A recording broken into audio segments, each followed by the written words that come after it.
दोस्तों, ओ लग्गी, जोहार, नमस्कार। लोकसभा चुनाव में भाजपा झारखंड के आदिवासियों को जोड़ने और साधने का हर संभव कोशिश किया, परंतु वहां के पांचों आदिवासी आरक्षित सीटों में भाजपा का सुपुड़ा साफ हो गया। 2019 के झारखंड विधानसभा चुनाव में भी आदिवासी आरक्षित सीटों पर भाजपा को 26 सीटों का नुकसान हुआ था। आखिर आदिवासी भाजपा से इतनी नाराज क्यों हैं? आदिवासी ना कभी झुका था और न झुकेगा। और जो आदिवासी ताकत को तोड़ना चाहता है, आदिवासी एकता को तोड़ना चाहता है, उसको हम लोग झारखंड से उखाड़ के फेंक देंगे। क्या कारण है कि भाजपा आदिवासी सीटों के लिए तरस जाती है? चलिए इन कारणों को जानने समझने का प्रयास करते हैं। इस बार के लोकसभा चुनाव में आरक्षित सीटों के चुनाव नतीजों को भी हम देखेंगे। भाजपा और आरएसएस आदिवासियों को हिंदू कहती रही है। भाजपा और उनसे जुड़े संगठन आदिवासियों को हिंदुत्व से जोड़ने के लिए सरना सनातन एक का नारा देते रहे हैं। सरना और सनातन एक है। भगवान शिव, भगवान रामचंद्र जी, काली जी, दुर्गा जी, बजरंगबली, गणेश जी, ये वर्षों से सभी लोग मानते आ रहे हैं। जितना वे सरना सनातन को नजदीक दिखाने का प्रयास करते हैं, उससे कहीं अधिक ईसाइयों से दूरी बनाने की मुहिम चलाते रहते हैं। धर्मांतरण और डिलिस्टिंग का मुद्दा उसी का हिस्सा है, जबकि आदिवासी मूलतः ना तो हिंदू है और ना ही ईसाई। गाहे बगाहे न्यूज़पेपर्स में छपने वाले खबरों के अनुसार धर्मांतरण से कहीं अधिक धर्म वापसी यानी घर वापसी कार्यक्रम होते रहे हैं। झारखंड के बिशुनपुर क्षेत्र में आदिवासियों को अपने पाले में लाने के लिए विकास भारती नाम के एनजीओ से अनेक कार्यक्रम संचालित किए जाते हैं। उसके संचालक अशोक भगत जी हैं। उनका नाम आदिवासियों जैसा प्रतीत होता है, परंतु वे आदिवासी हैं नहीं। हो सकता है इन कार्यक्रमों से ग्रामीणों को कुछ बहुत स्वरोजगार, आर्थिक सहयोग और मार्गदर्शन मिलती होगी, परंतु इन कार्यक्रमों का अंतिम लक्ष्य आदिवासियों को हिंदुत्व से जोड़ना और आदिवासी वोटरों को साधना ही है। आगे बढ़ने से पहले आइए देखते हैं लोकसभा चुनाव में खूंटी लोकसभा क्षेत्र के चुनाव नतीजे। खूंटी में कांग्रेस प्रत्याशी कालीचरण मुंडा को 5,11,647 वोट मिले और पूर्व मुख्यमंत्री अर्जुन मुंडा को 3,61,972 वोट मिले। इस प्रकार कालीचरण मुंडा 1,49,675 वोटों के भारी अंतर से जीत गए। खूंटी को जीतने के लिए भाजपा एड़ी चूटी एक कर दिया था। झारखंड की पूर्व राज्यपाल द्रौपदी मुर्मू को भाजपा ने राष्ट्रपति बनाया और आदिवासी बेटी को सम्मानित किया, ऐसा कहकर खूब प्रचार किया गया। राष्ट्रपति द्रौपदी मुर्मू खुद भगवान बिरसा मुंडा के गांव उलीहातू आई थी। भगवान बिरसा मुंडा की जयंती को राष्ट्रीय जनजाति गौरव दिवस घोषित किया गया। प्रधानमंत्री नरेंद्र मोदी भी बिरसा जयंती के अवसर पर भगवान बिरसा मुंडा के गांव उलीहातू का दौरा किया था और खूंटी से पीएम जन धन योजना की शुरुआत की थी। इसके बावजूद खूंटी में भाजपा के दिग्गज नेता, केंद्रीय मंत्री और पूर्व मुख्यमंत्री अर्जुन मुंडा कांग्रेस के साधारण उम्मीदवार कालीचरण मुंडा से 1,49,675 वोटों से पराजित हो गए। 2019 के लोकसभा चुनाव से पहले आदिवासियों के बीच सरना कोड की मांग जोर पकड़ने लगी। रांची और आसपास के शहरों में रैलियां और प्रदर्शन होने लगी। मौके को भांपते हुए भाजपा ने इसे लपक लिया और केंद्र में नया सरकार बनते ही सरना कोड देने का आश्वासन दे दिया, परंतु चुनाव जीतने के बाद भाजपा इसे भूल गया। भाजपा से निर्वाचित सांसदों ने कभी इस मुद्दे को नहीं उठाया, उल्टा सरना सनातन एक है कहकर टालते रहे। इस वादा खिलाफी को आदिवासी आज तक भूले नहीं हैं।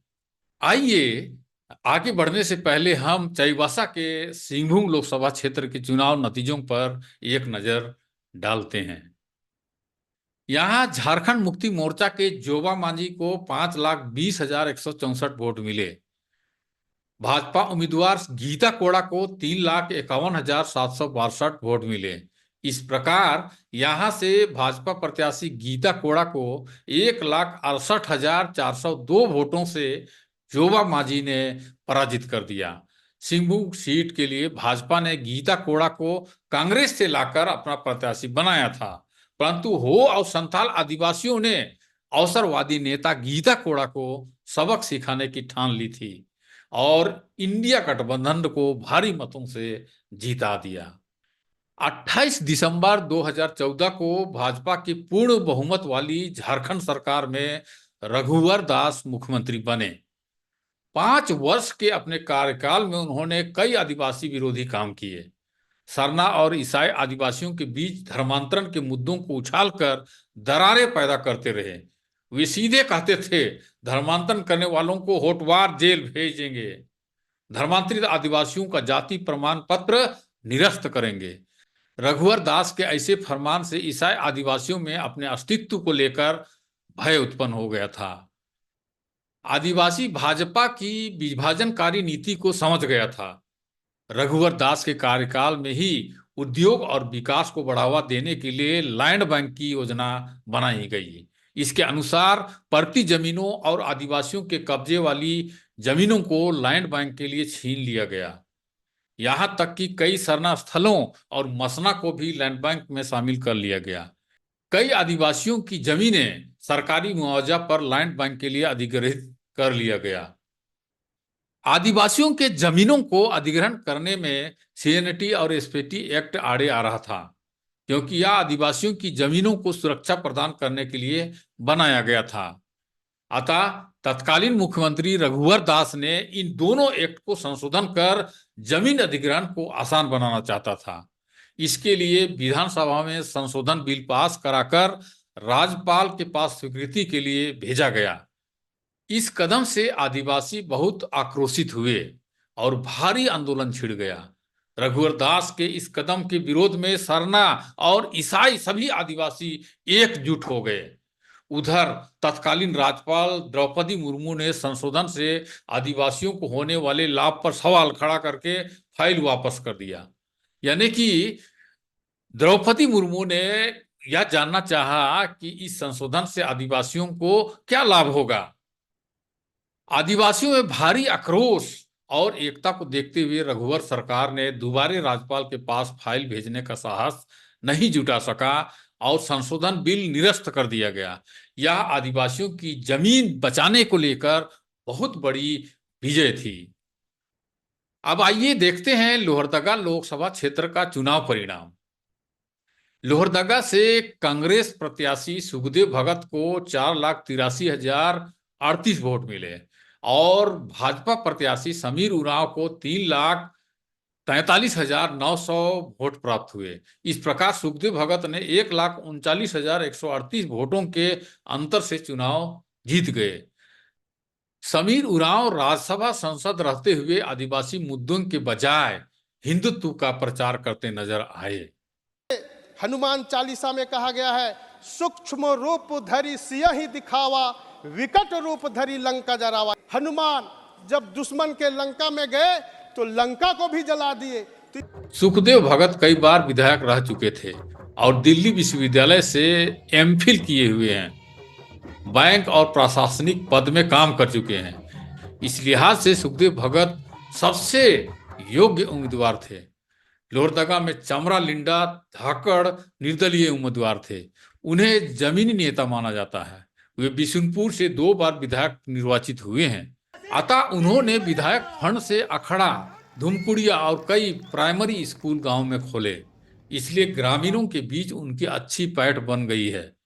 ईसाई आदिवासियों के साथ भी उनका अच्छा संबंध रहा है। उन्होंने कई बार ये कहा था कि सरना और ईसाई दोनों आदिवासी भाई भाई हैं। उन्होंने यह भी कहा था कि संसद बनने के बाद वे सरना कोड दिलवाएंगे।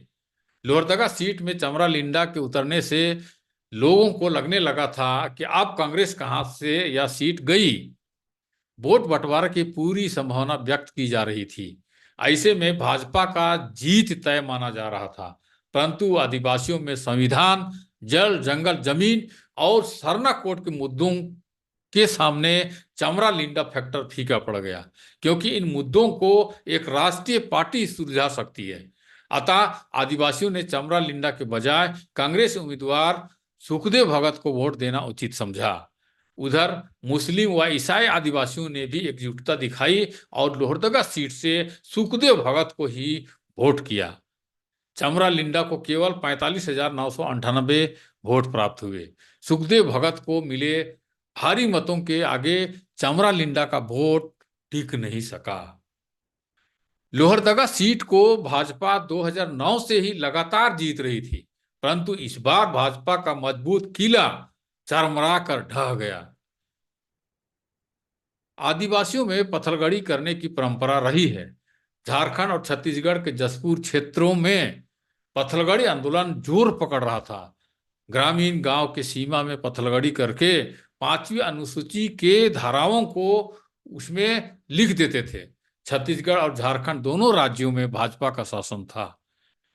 पत्थलगड़ी आंदोलन से जुड़े आदिवासियों को देशद्रोह का केस ठोककर करीब 11,000 आदिवासियों को जेल में बंद कर दिया गया। जेल में बंद इन आदिवासियों को झारखंड मुक्ति मोर्चा और कांग्रेस की सरकार बनते ही रिहा करने का फैसला ले लिया गया, अन्यथा ये आदिवासी आज तक जेल में सड़ रहे होते।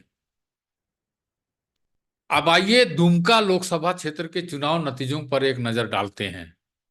यहां से झारखंड मुक्ति मोर्चा के नलिन सोरेन ने 5,47,370 वोट प्राप्त किए और सीता मुर्मू को 22,527 वोटों से परास्त किया। दुमका सीट से शिबू सोरेन की बड़ी बहू सीता सोरेन के खड़ा हो जाने से दुमका सीट काफी दिलचस्प और संघर्षपूर्ण रहा।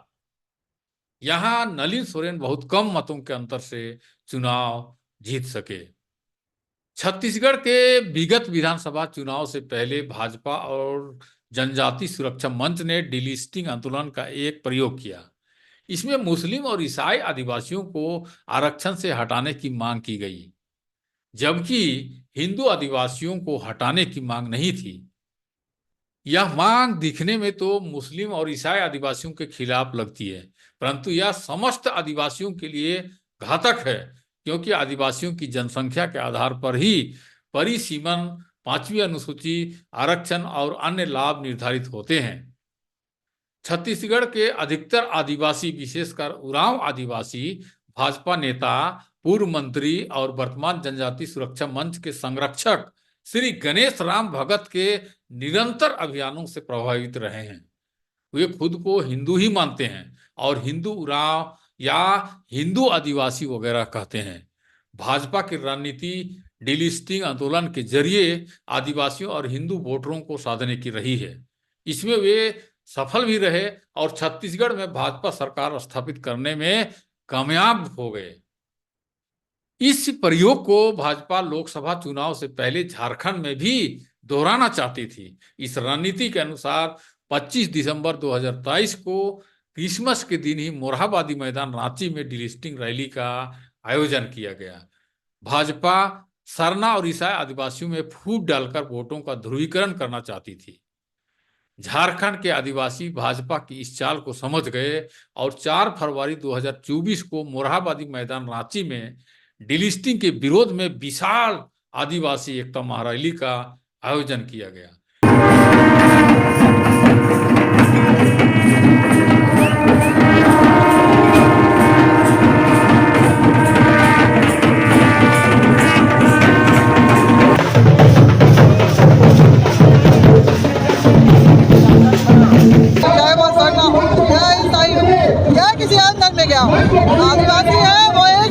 केंद्र की सरकार जिस तरह से रेल को बेचा, सड़क को बेचा, एयरपोर्ट को बेचा, सारा चीज को बेचा। अब आदिवासी इलाके में जितने भी हमारा अधिकार है उसको खारिज करते हुए जितने भी हमारे राइट्स है दरकिनार करके जमीन को अडानी और अंबानी को बेचने का काम कर रहा है।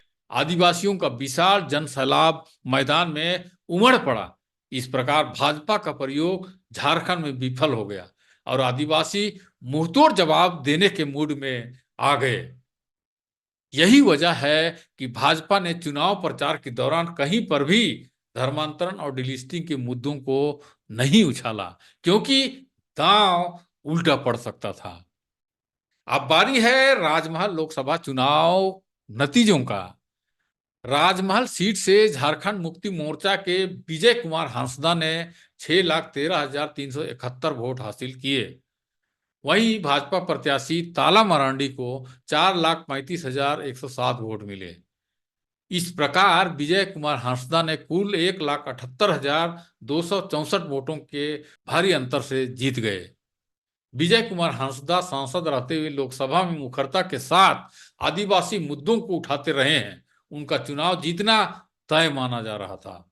लेकिन इसी सदन में आपने अपमान किया है। आज से पहले 75 सालों में जितनी सरकार आदिवासियों में भाजपा से नाराजगी का एक बड़ा कारण मुख्यमंत्री हेमंत सोरेन का जेल जाना भी रहा है। भ्रष्टाचार और 8 एकड़ जमीन घोटाला के मामले में ईडी और सीबीआई के द्वारा मुख्यमंत्री हेमंत सोरेन को जेल में बंद कर दिया गया, जबकि आरोप का सबूत आज तक साबित नहीं हो सका, क्योंकि पूरे देश में विपक्षियों पर ईडी सीबीआई के छापे पड़ रहे थे और सत्ता में मौजूद बड़े बड़े भ्रष्टाचारी वॉशिंग मशीन में धुलने की तरह धुल जाते थे। इसलिए हेमंत सोरेन को फंसाकर जेल में कैद करने की बात आदिवासियों के दिमाग में भी बैठ गया और भाजपा से आदिवासी खासा नाराज दिखे। झारखंड के आदिवासियों में मणिपुर की घटना, जिसमें 2 आदिवासी महिलाओं को बलात्कार कर नंगा घुमाया गया, परंतु मोदी और भाजपा सरकार के द्वारा चुप्पी साध लिए जाने से आदिवासी क्षुब्ध थे।